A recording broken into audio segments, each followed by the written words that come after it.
So just in case anybody's confused on the program, there is still Henning written, but yeah, I took this over from him as he's sick, unfortunately, today. Okay, so let's start off with fraud. Well, no, let's start off with Meetrics. Meetrics, we sit here at Berlin, right at Alexanderplatz, looking right over the not so beautiful place. And we are one of the biggest ad verification companies in Europe, and my job is, among other things, to take care of our fraud product. So what is one of the problems with fraud in general? The problem is all the marketing budget you spend on fraudulent ad impressions is basically wasted, and you really don't want to feed your ads to bots, and you don't want to pay for that. And here is where we come in, and here is also where fraud comes in. And the question is, here are some examples from the recent time about fraud. Just some news that came up. There were here you can see an example of some really big network that was discovered from mobile ads.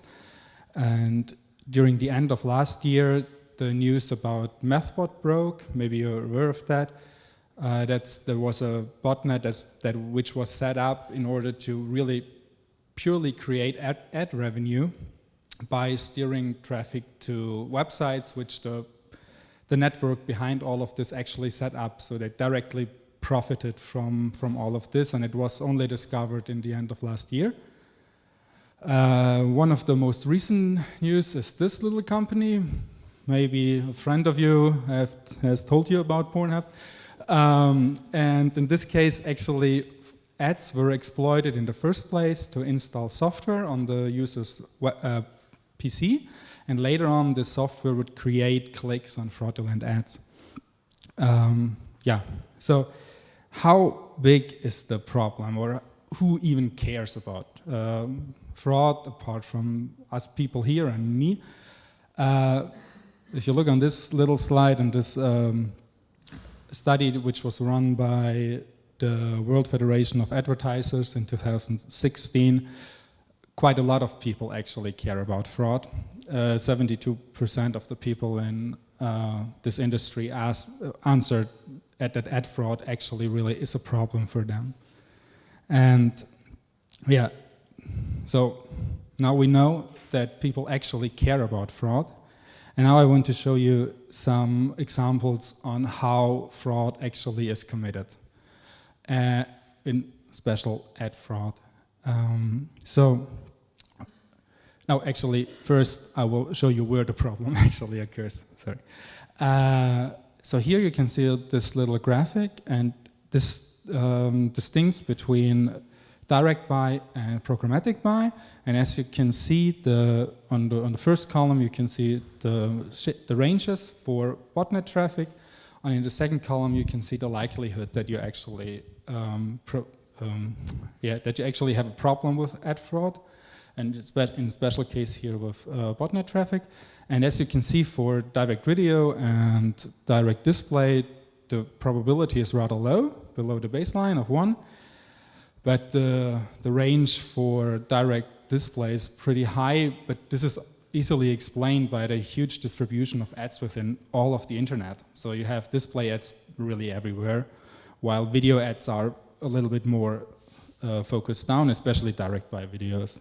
But if you look into programmatic ads, you see the problem actually is quite big. And now we will actually look into some methods that are used to commit ad fraud and how we can find out about them. So let's say we created a little website like this, and well, we want to make some ad revenue from this page. But unfortunately, if you look at this page, I mean, who would seriously visit this website? It's not like it's providing some really interesting content. Actually, it's only ads, so nobody really cares about this ad. So you need the way to drive users to this website.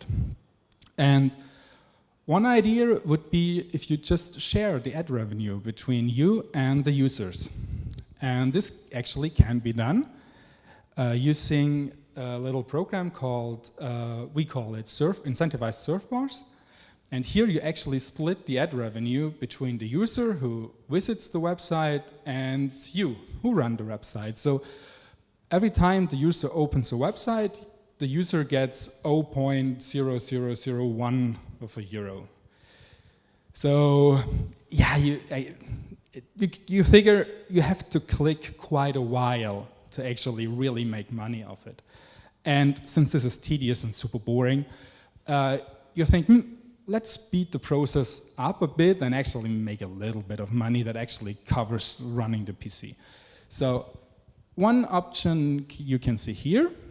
Here, the user split up the screen into 4, and in all of these screens, a page is loaded simultaneously. And so you don't make 0.0001 of an euro, but this times 4. Still not a lot of money, but maybe if you use several PCs and some scripts, at some point you actually will make a little bit of money. But how do we get behind these people? How do we find out that we actually, the user isn't really interested in my website, it's just a scam? And here is an example what we would find in the data when we track one of those ads. And what you can see here is on the lowest level, where the target page is, we would see just some normal looking website, which in turn is just the crappy page, but you don't know that yet. You just think, we have some maybe normal, maybe not normal website. And the next, if you dig deeper, you find out that this page is in an iframe on another page. And this has some cover-up.werbeschalter.com. And the final page, we only see a null. We will later on discover what a null actually means. But if you only dig into Werbeschalter, you will find something out. Werbeschalter is connected to private link, ad button, and wirkaufen.com. These are pages that all share the same impressum. And this is it's located around here in Berlin, a little company called TurboAd GmbH. And TurboAd GmbH is the owner of ebesuche.de. And this is this surf bar where you can actually purchase these visitors that go to your website, stay there for 30 seconds. If you want to, you can make them perform little tasks. For example, open some forum, type something in. You can go pretty deep there, but then you have to pay more. Just open the website and stay there for 30 seconds is pretty cheap, and the user makes this tiny amount of money. So you get all these crappy users, all these crappy impressions of users who really don't neither care about the website nor the ad. Probably because they split up the screen into 46 little squares, they don't even see the ad. So this is a really lost impression. And so coming back to this null to finally figure out what's happened here. And this is actually advertised by Private Link, one of those companies we saw before. And they advertised that they use this little method, which you can see here, to cover up their tracks. And yeah, so in this case, we can be pretty sure that this is a real ad fraud case. So, but this only helps to create some impressions. If you want to go really big, you want to use a botnet. In a botnet, the user isn't aware that he's actually doing something, because maybe in here you have an example of a streaming website which shows you this little overlay that looks like the browser notifying you that one of your plugins is out of date, so please update it. So, but actually this really isn't the browser telling you anything. This is just a way to get you to install some software. And this software then will do things behind your back while you don't even know that your PC has become a zombie PC and a botnet, and some command and control server is telling him, you go there and you do X and Y. But you have no idea what actually happens. The same thing can be also done for mobile devices. As you can see here, this the second screenshot. But this is done rather bad. If you understand German, you will realize that German is really crappy, and it's talking about a generic Android 2.0, which is interesting because this was my old phone running on Android 7.1.2, so not really generic 2.0. So they didn't really, do that much. But if you would install that, your phone would become really annoying. So let's switch sides, and let's say we clicked through one of the surf bars for 2 years and we made €5. And now we want to steer some botnet traffic to one of our pages. And you probably think, maybe you think, €5, we won't get anything. Well, that's not exactly true. There are some people that offer you a total legitimate service with totally human users that will come and visit your page in an unlimited amount for the low price of €4.73. And they also claim that it's completely AdSense safe. So maybe that's really not that great. So let's look a bit more into the more expensive areas where you can actually do a little bit more. And here you can see some interface from one of these pages where you can select which browsers you want your page to visit, which languages the browser should have, which operating systems you want your page to be visited by. So you can click yourself a real nice audience to your website, which looks in the end maybe really like a normal distribution of internet browsers, and then if a verification company comes along and checks things like that, it will think, well, that's perfectly normal. But in reality, you've just really made sure that all the distribution is fine. And here's another example for this on the more premium range of things here. Up for €99 a month, you get the real premium package, which includes things like geotargeting, bounce control. Here you can really let these quote-unquote users do a lot of things on your website. But it's a bit more expensive. Yeah.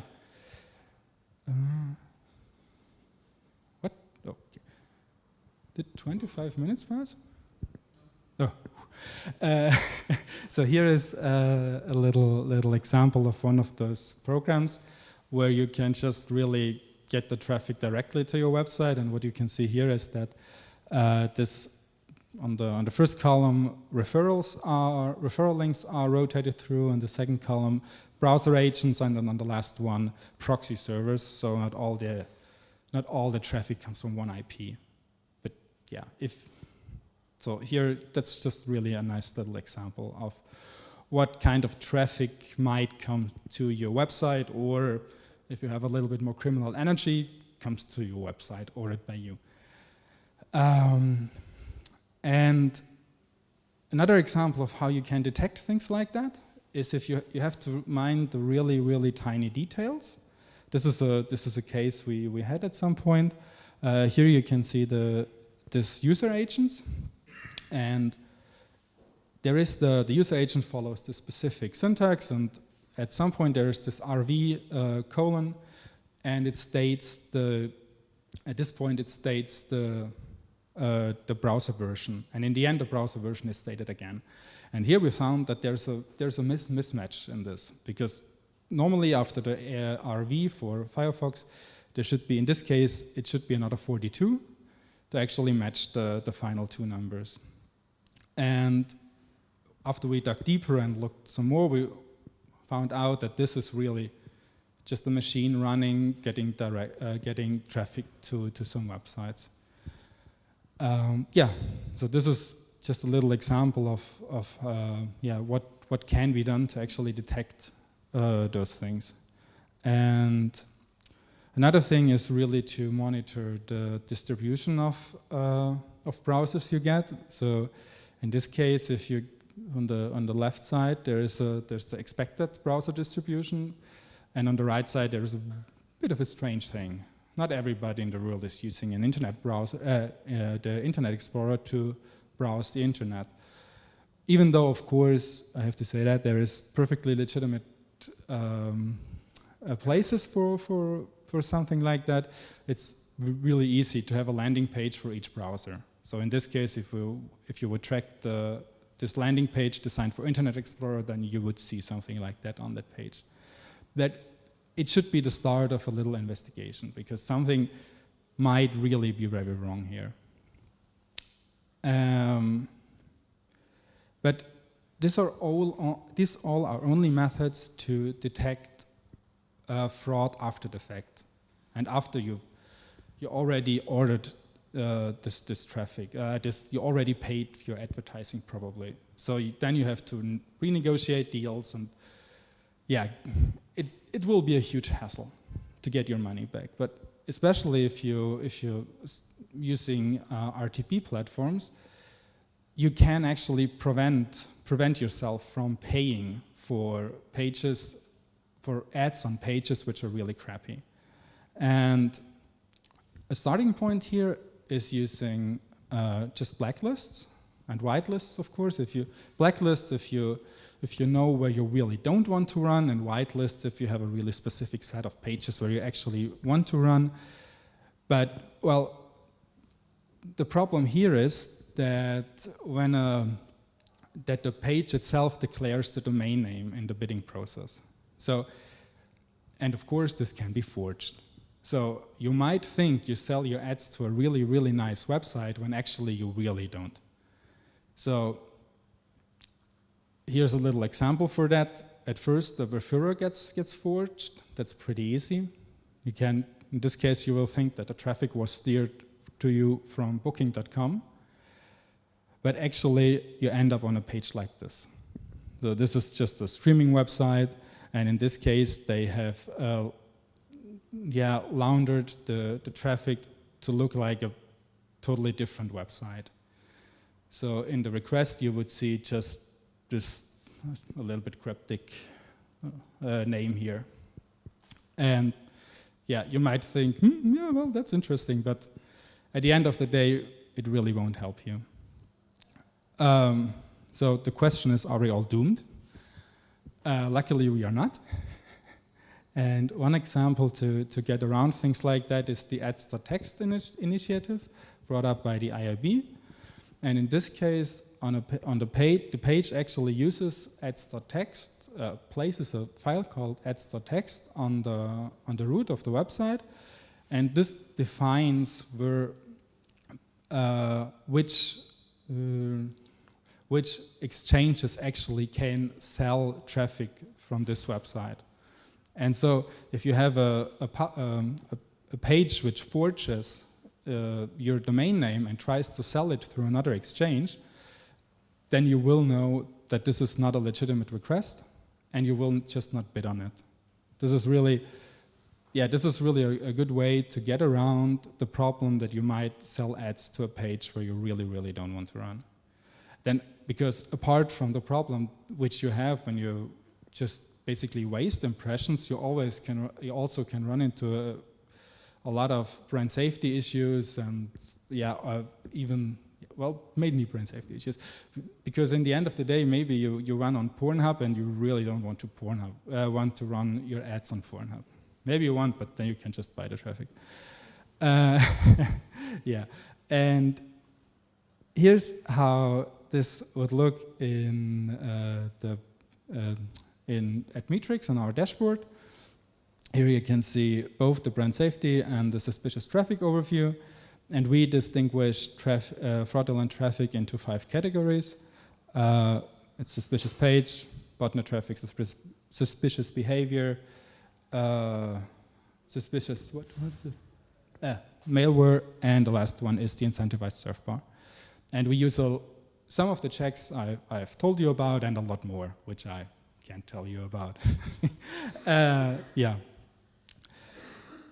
So to sum it up, the first point is that if you have the super low prices, they are probably really just super low, but the traffic is also super crappy, and the pages you run on are also super crappy. So if somebody tries to sell you this super premium website on a super low price, nah, it's not how the world works. Mind the details. It's what I showed you with the user agents. And the next point is to use verification companies, because this process is really tedious, and you need a lot of expertise to check through these things and learn about all these behaviors. And probably since you don't have the time and you don't really want to do something like this all the time, well, then you can just basically call us and give the problem to us. Yeah.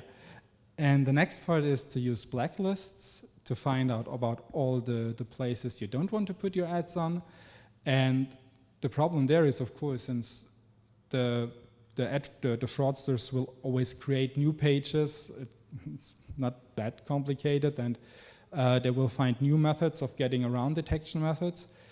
You have to keep your blacklists up to date all the time, and you have to. It's really useful for this to work with verification companies to keep them updated. So that's it for now from me.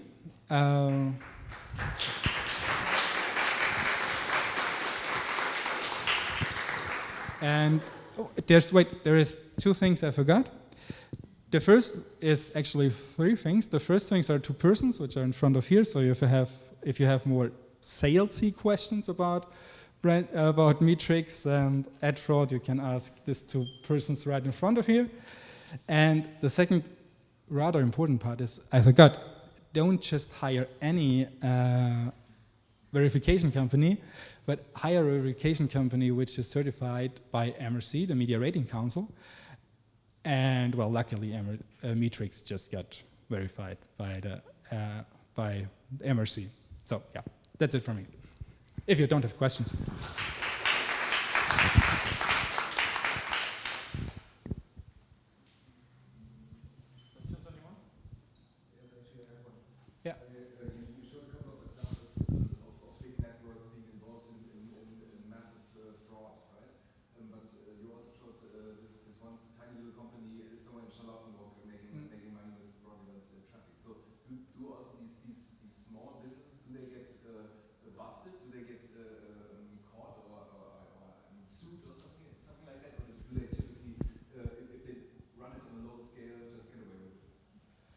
Well, the problem there is, the question is which part is actually a legally illegal thing, and the other thing is when you just, when you actually commit fraud, like in a legal term.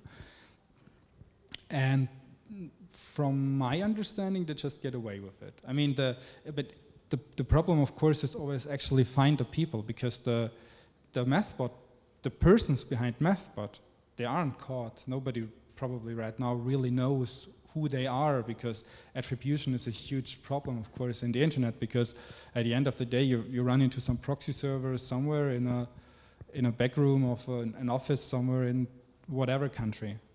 But there is no real way of getting to the people. So yeah, they get busted in the sense that they can't make new money. But the smaller companies, it depends on how the legal constructs there are. Sorry? That's disappointing, but okay. Yeah.